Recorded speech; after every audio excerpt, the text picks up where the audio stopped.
Another week, boys, and another TWAB. This week in Destiny, I'm on the travel mic, which means we sound terrible, guys. Just warning you, a couple videos this week. It's probably gonna be on this mic right here. With that being said, though, this week in Destiny, the community gathered to finish a puzzle and get a sneak peek of what's to come. What is going on here exactly, Drifter? Guess you'll have to find out next Tuesday in our The Edge of Fate reveal stream. But before that, how about you find out about the topics for this week? You solved the puzzle. May 6 is upon us. Heavy Metal Tournament in Emblem. Update 8.2.6 is almost here. 3 new weapons added soon. And celebrating AANHPI Heritage Month. Starting with, of course you solved it. Last week, the Guardians with the keenest eyes noticed something weird. What were those chess pieces scattered all along the Sol system? Pawns, knights, bishops, rooks. What was this all about? It didn't take you much time to understand what was going on and to put the pieces of our latest community puzzle together in quite a literal sense. Your reward, some exclusive rewards, and a very cryptic cinematic. We hope you enjoyed solving Chessney as much as we did creating it. To all the players that took part in it, to the community leaders that rose above to organize them, and to the first team to find the answer, you are awesome. And now, let's watch that cinematic together. So normally, guys, I do like a breakdown of these cinematics. I'm not gonna drag that out today, though. We're gonna purely just stick to the TWAB. But yes, when we get back next week, we will be talking about this leading up to the reveal stream on Tuesday. TLDR, though, it's about to go down. And finally, it's gonna have something to do with that thing Drifter's been dragging behind him now for damn near a decade. Now, you got a sneak peek already, but there's only 5 more days to go until we reveal the Edge of Fate. We will cover many of the changes coming to Destiny 2 this summer, the new expansion and its campaign, major changes coming to many core and structural systems throughout the game, some of the new rewards you'll be earning. So let's repeat this one last time. Join us May the 6th, 10 a.m. Pacific, as we reveal not only the next expansion for Destiny 2, but also the beginning of a new year of content. Tune into the stream for 15 minutes with your Bungie account connected to your Twitch, and you can receive the Theoxenia Emblem. Oh! Look at that. Looks hot. Now notice what Bungie said right there at the beginning, though. We're going to cover many of the changes coming to Destiny 2 this summer. Therefore, it doesn't look like we're going to get a delay. We're thinking that the time frame, at least based on the season pass in the game, it's going to be somewhere around July. So good news is, doesn't seem like we're going to get a delay, but everything's really just going to point toward the stream next week. We'll be watching it live, guys, and as soon as we finish up with that stream, we'll be jumping into Destiny because Rite of the Nines will be launching. Now, Heavy Metal Tournament and Emblem. Briggs and Takes go boom. We're pitting 8 content creator teams against each other in a high-octane tournament during Heavy Metal Week to see which team can become the Lords of Heavy Machinery, because we don't yet know who is going to advance to the semis and finals. Here's the full schedule accounting for all scenarios. Stay tuned to socials for updates on which teams ends up in the finals. We'll also announce the creator team members and brackets in next week's twit. All right, there you go. Those are the time frames. Again, guys, this is not really a competitive mode, but it's going to be fun to watch. Briggs versus Tanks. My money is on the Briggs, just saying. Now, Bungie states that the winning team will receive a unique reward inspired by an in-game item. Stay tuned for details next twid. Those of you watching can grab a cool emblem by tuning into the tournament. Watch any opted-in Destiny 2 streamer on Twitch for 1 hour between May 9th at 10 a.m. Pacific and May 16th at 10 a.m. Pacific to receive the Mad Dog emblem. Alternatively, our participating creators from the 8 selected teams will also have limited quantities of the emblem to give out during their tournament streams. All right, update 8.2.6 Sandbox preview. When update 8.2.6 arrives on May the 6th, we were making a few changes to some weapons, exotic armor pieces, and abilities. Consider this like a second mid-season update. Not as big as a new expansion update, but still impactful. The changes we are making aim to take some outliers down a notch, fix some issues, and give a push to certain archetypes with the goal of making the PvE and PvP metas more balanced and varied. With that said, let's offer the floor to our Sandbox team. Yo, I'm gonna take a wild guess. Redrix is gonna get another nerf, and Hunters. I feel like Hunters are gonna get nerfed. All right, Crucible only Prismatic Supers. The recent penalty to the super cooldown time while on Prismatic feels just a bit too strong. So we have walked that back partially to make it more likely that Prismatic subclasses will be able to get their supers in longer trials and competitive matches. So reduce Prismatic specific super cooldown penalty from 10% to now 5%. Now, Scatter Grenade. This grenade has been a bit of a power outlier in PvP for a while, so we're bringing it in line. Reduce Scatter Grenade damage versus players by 15%. What? Dude, that's so random. Was Scatter Grenades really that big of a problem? I mean, they're good, but it's not like nerf-worthy good. Hunters, on the prowl. Ah, yes. Here we go. Void aspect is too strong in PvP. You don't say. And the utility needs some more limitations to force more deliberate usage. So reduce PvP prey finding range from 45 to 25 meters and reduce PvP hunt time from infinite to now 15 meters. All right, I can work with this. And listen, for my hunters that are sitting there saying, Cross, why are you always hating on us? I'm not hating. The reality is this. Every Trials game and every high comp level match involves at least 4 more hunters. I have been in a lobby with 5 hunters, 2 on my team and 3 on the opposing team, all rocking Spectral, all rocking Invis and on the prowl. It's a problem, man. Now, Warlock, Lightning Surge, Arc Aspect can feel frustrating to play both with and against, as it feels like the damage against players can be highly variable. So clamp the variability of Lightning Surge damage against players, slightly increase the minimum damage dealt, and reduce the maximum damage dealt. Interesting. We'll definitely have to do pre and post on this. What I will say about Lightning Surge, it's not about the damage, although yes, it does help. It's how quickly you can do the animation. You can also break aim, and so it makes it an easy ability to move into a group of enemies and then follow up with either a trade or just overall cleanup. It's good, man. It's the reason why people are still using it. Now, Global, Hunter, Withering Blade, Stasis, and Prismatic Melee. This melee was underperforming in PvP and needed a PvE consistency bump, so increase the tracking strength by 20% and increase damage by 10%. Ah, hell. Here we go again. All throwing knife melees. Thanks to player feedback, we identified an issue that was causing the Hunter throwing knife melees to track targets inconsistently. On top of that, we further improved the tracking of lightweight knife and the phantom knives to make them a more attractive option. So fix an issue where throwing knives were not tracking correctly. They should now track more consistently. In lightweight knives, solar melee, increase tracking shape size by 10%, increase tracking strength by 20%, and phantom knives, both on solar and prismatic, increase tracking shape size by 15%. Now on the prowl. On the prowl, assassinations now provide an instant bump of ability energy instead of doling out over time. This makes eliminating a target more immediately satisfying and makes it for easier looping inside of PvE. So reduce the prey finding cooldown from 0.5 seconds to 0.1 seconds. Ability energy is now granted instantly instead of over time. All right. Dude, hunters, Bungie's literally holding y'all's hands so much. Y'all know that? You can't even say that this is that big of a nerf. They nerfed you, but yes, at the same time, they give you a buff too. Now, Warlock, Lightning Surge, Arc Aspect. Slightly increase the follow-up melee suppression time after Lightning Surge to match Shoulder Charge and other similar abilities. All right, moving on to weapon updates. Pulse Rifles, Legacy Frame. Ah, here it is, man. When we look at our high skill lobbies, since the most recent nerf to 450 round per minute pulse rifle damage, Registry stock has fallen more in line in terms of effectiveness. While usage remains high, it is generally in line with where Rose and aggressive hand cannons have been near their peaks, as shown in the charts below, with slightly higher usage but lower effectiveness. However, in our middle and lower skill lobbies, Registry stock continues to be an issue. We believe this problem is twofold: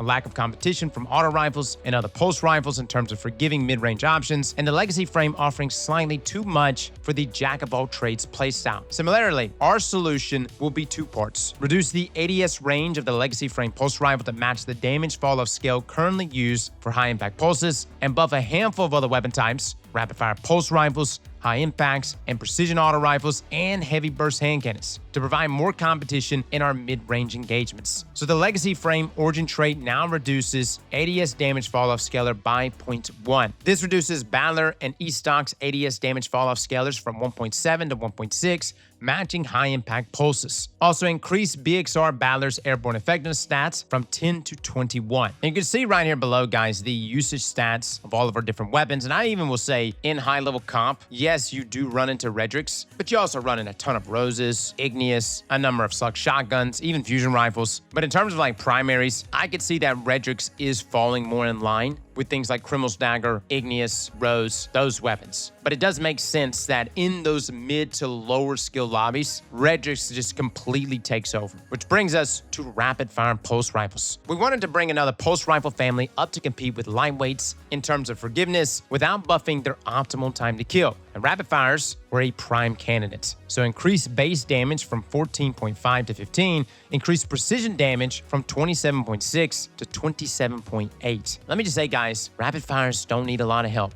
If you got a scalar potential or a number of other rapid fires in your vault, I urge you, even before this update to give them a go. I think they're still phenomenal. They're great dueling weapons, and they're only going to be better next week. Hand cannons, heavy bursts. When we initially released heavy burst hand cannons, we were concerned their faster time to kill and increased forgiveness would be too strong when paired with longer range profiles like that of aggressives. In practice, that has not proven to be the case, so we are increasing their damage fall-off scalar when aiming down sights to allow them to push out into the mid-range more effectively. So increase ADS damage fall-off scalar from 1.5 to 1.6. All right, I would be very surprised to see anyone use a heavy burst over 120, but who knows? Maybe this does it. Now, adaptive judgment. Judgment will be returning with some hollow full treatment during Rite of the Nine. We are taking this opportunity to adjust Judgment stats to be more competitive with other adaptive hand cannons. All versions of this weapon have been updated. So max size increased from 9 to 11. Reload increased from 40 to 45. Handling increased from 42 to 55. Oh, that's really good. Auto rifles, high impacts. High impact auto rifles have struggled to find their footing in PvP when facing weapons that do not require line of sight. So we have updated the base damage to make them more forgiving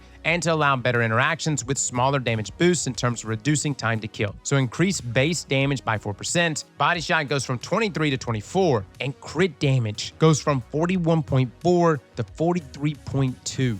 Guys, you got an AJO bond? Get that craftable roll, you'd be surprised even now how good it feels. It doesn't feel like a normal 360. And keep in mind, guys, we're gonna have overlap here with all of these buffs that are hitting these archetypes. It will be hitting things like our exotics. Now, precisions. This is a second partial reduction of the damage reduction given to them several seasons ago. Though this is focused just on the body shot damage to increase forgiveness and does not bring their critical hit damage back to where it was before the change. So increase base damage 3%, reduce the precision damage scalar slightly to offset this. So body shot damage goes from 19.4 to 20. Critical hit damage goes from 33.95 to 34. Okay, so it's a buff across the board to precisions. Just not as much there in terms of crit. Okay, now submachine guns. Adaptive submachine guns. We wanted to give adaptive SMGs more of a unique role in the close quarter combat sandbox outside of their slightly increased forgiveness. And we believe the additional range will help to differentiate them and allow them to compete against other weapons more effectively. So increase ADS damage fall-off scalar from 1.4 to 1.5. All right, fellas, break out those mirror magos. Might be cooking next week. Now shotguns. Heavy burst slug. Heavy burst damage is not high enough compared to normal slug shotguns to make it worth the additional control required to utilize them effectively. So we have further buffed their range, increased damage by 8%. All right, I will say, guys, slug shotguns are so good. Like, I think it's one of the most slept on archetypes inside of PvP. People love fusions, people still love regular shotguns, but slugs can counter both of those. Or maybe not both of those, but at least other shotguns. Now moving on to weapon perks. One quiet moment. This perk often runs counter to expected behavior in the Crucible, so we split the buff into two separate stacks and allowed the first to activate much more quickly. It now has two stacks, one that activates after 1 second of being out of combat for 50% of the bonus, and the other at 2 seconds. Oh,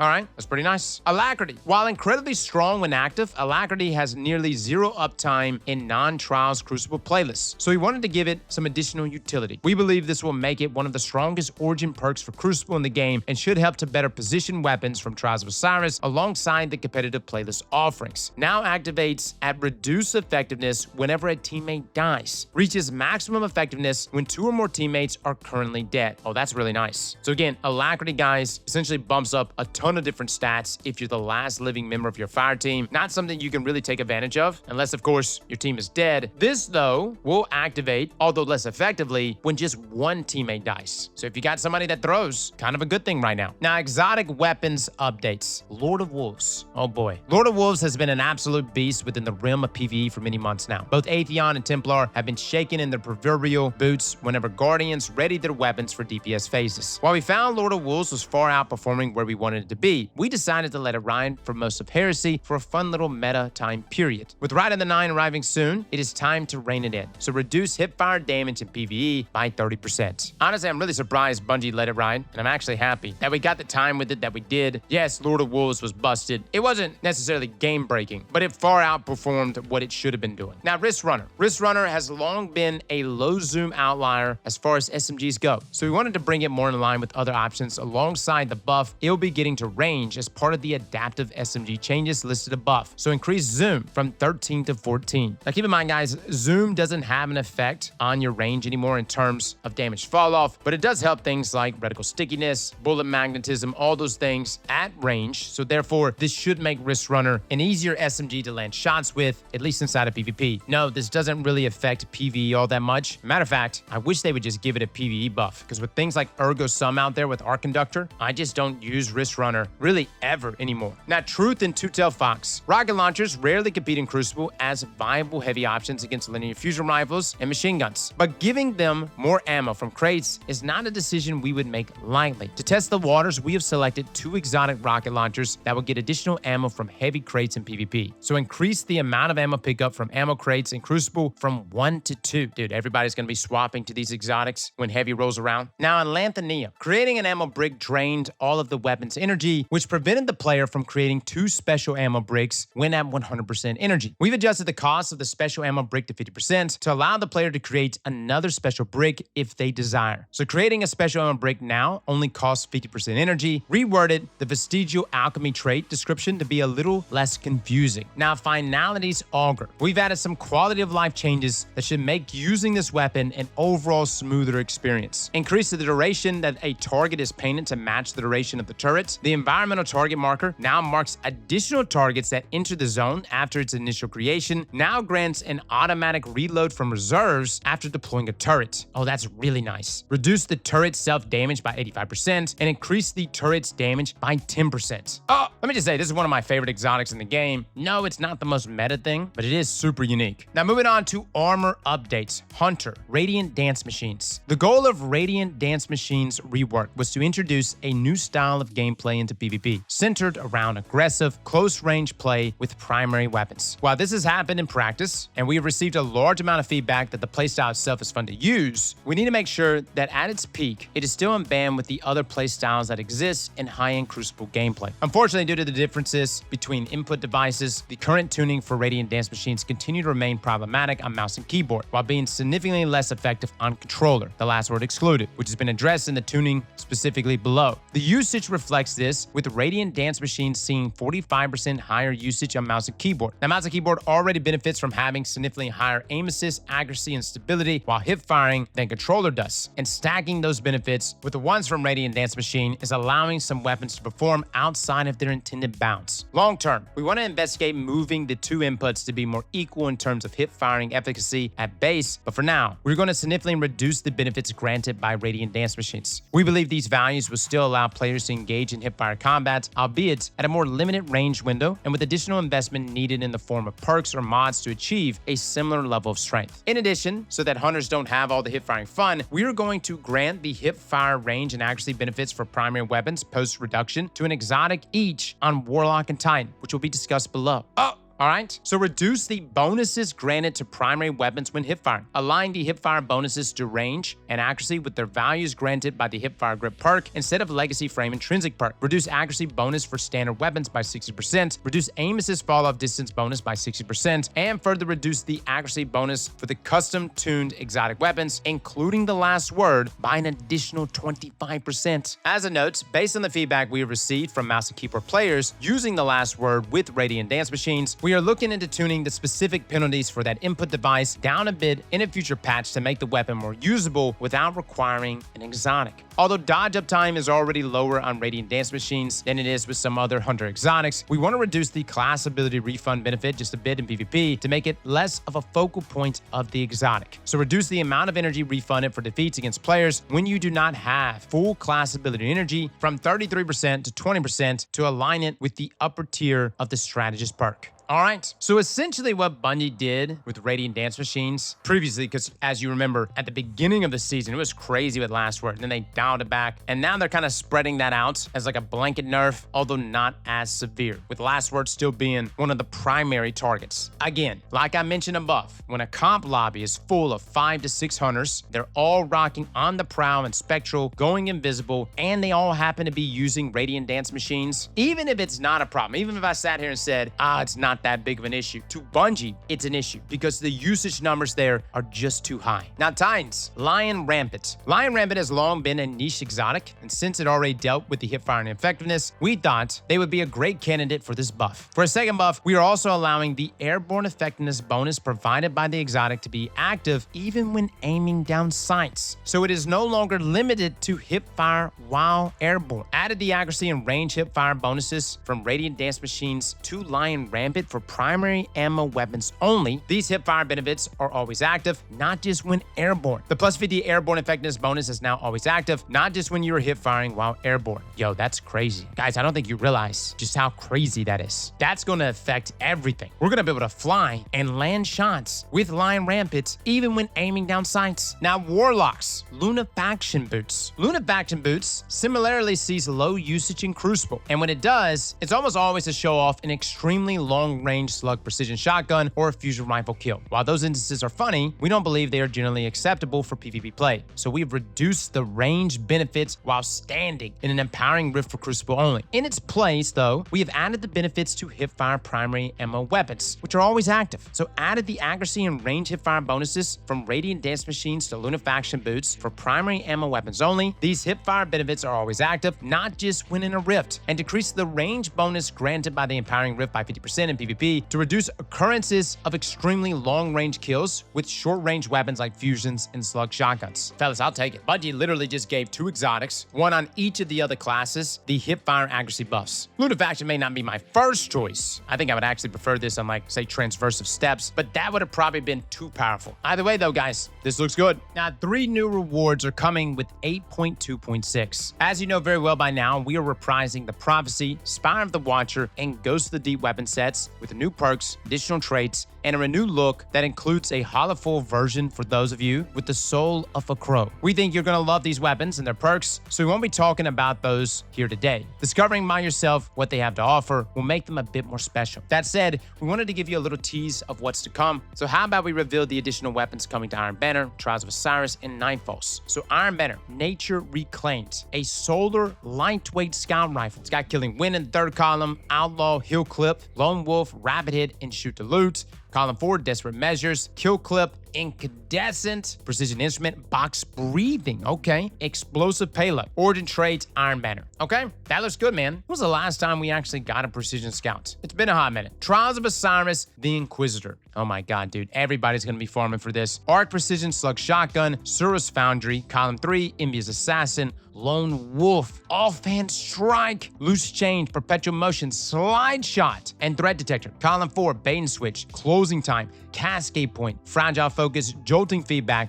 Opening Shot, and Precision Instruments. Its origin traits are Trials, Crucible, and Suros. All right, so let me just say, guys, one of the best counters to shotguns, turns out, is another shotgun, but another shotgun that has better reach. Inquisitor is that other shotgun. It counters other shotguns outside of maybe Chaperone. The rolls on this, though, look very good. Lone Wolf, especially, maybe even Slide Shot with Fragile Focus to buff that range incredibly, or even just go straight for opening shots, which is probably what I would choose. PvE side of things, you got Envious Assassin to overflow that magazine, Bait and Switch, which is pretty nice. We'll be testing out all the traits here, but Inquisitor looks fantastic, and in my opinion, it's the best shotgun in the game. Now, Nightfall, Cruel Mercy, Arc Heavy Burst Pulse Rifle, Amalon Foundry, Column 3, Dragonfly, Demolitionist, Eddy Current, 4 times the Charm, Keep Away, and Lone Wolf. Column 4, Jolting Feedback, Adrenaline Junkie, Headseeker, Frenzy, Kill Clip, and Desperado. Origin traits are Nightfall, Vanguard, and Amalon. Now, Nature Reclaim will be the first available starting May the 20th when Iron Banner returns. You can get it as an end-of-match reward and from Ingrams that you open. Now, once you've earned it for the first time, you can focus it at Saladin in the tower like every other Iron Banner weapon. For the Inquisitor and Cruel Mercy, we are trying something a bit different for the duration of the Rite of the Nine and until the Edge of Fate launches. While both will be available at the respective vendors, they will also drop as additional rewards when you finish a Trials match or a Nightfall activity. That also includes their Adept counterparts. Wow, that's very interesting. So no longer locking it to a specific playlist, but having it be interchangeable from where it drops. Guys, I'm really curious to know what y'all's thoughts about this are. Essentially what that means, and if this ends up being a thing that people love, you could start seeing GM weapons from Vanguard dropping in the Trials playlist, and then Trials weapons dropping from the Vanguard playlist, which sounds counterintuitive considering the changes that we just got to Trials of Osiris. Yeah, I don't know, guys. We'll see how this plays out. Trials of Osiris will also be back May the 13th for the first time after update 8.2.6 is live, so winning on a 4-win streak can get you the feature reward, Aisha's Care, but also an extra, the Inquisitor Adept, to go with it. Same thing in Grandmaster Nightfalls. For every Lotus Eater Adept you get on the week of May the 6th, you will get a Cruel Mercy Adept. Have fun with the extra loot, everyone. All right, well, guys, those Sandbox changes look pretty good. New rewards look good. We're almost getting like a mini season, if you will, with Rite of the Nine. Sound familiar? Sounds like Into the Light all over again. Now celebrate AANHPI Heritage Month with us. Happy Asian American Native Hawaiian Pacific Islander Heritage Month. The Asians at Bungie Inclusion, Diversity, and Equity Association is celebrating the occasion with the Harmonic Waves emblem. We're excited to support the International Community Health Services, a nonprofit health organization based in Seattle, Washington, and a leading voice in challenging anti-Asian hate. In honor of AANHPI Heritage Month, everyone that makes a $10 donation to the ICHS through the Bungie Foundation campaign will earn the Harmonic Waves emblem for Destiny 2. Through May the 31st, 2025, all net proceeds will go to the ICHS. All right, known issues, guys. We've got a lot of them. Most of these have persisted pretty much all season long. Don't worry, they'll be fixed eventually. And as a final note from Bungie, we hope the teaser unlocked with that outstanding move got you even more excited for the Edge of Fate reveal happening on May the 6th. That's less than 5 days away. Making puzzles of this magnitude is a unique challenge with many moving pieces, pun intended, and a lot of planification. Saying that we love to watch you work together to solve it is an understatement. No matter what we put in front of you, this community always finds a way to blow our minds. Thank you all for the passion and effort you put into our games. It's a privilege, the Destiny 2 community team. All right, guys, that's it. That's our TWAB. I know it's been a long time since we did a TWAB like this. Again, apologies for the mic. We'll probably have a few more videos going out this week. Some were already in the works before I left, but definitely going to do some follow-up videos in regards to the Sandbox changes that were mentioned today. These are big changes, seasonal changes. And Rite of the Nines is really starting to look like a mini season, if you will. We'll be live next Tuesday, guys, watching the Twitch reveal. Come join us if you want. We would love to have you. Fellas and ladies, thank you all for coming and watching. And as always, slap that like button like your mama told you right.